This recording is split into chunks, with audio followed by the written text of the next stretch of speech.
were so happy to receive this gift. You can also get it at 80% off at the link below. Now let's open it and see what it is.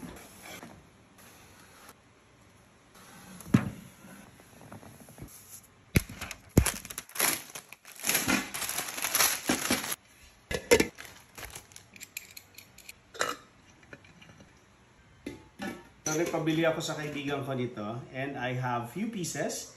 If you want to have this new improved wok pan, punta na kayo sa site. Check it out. Nandyan yung full details at saka yung price. Mukhang mag-e-enjoy kayo dito.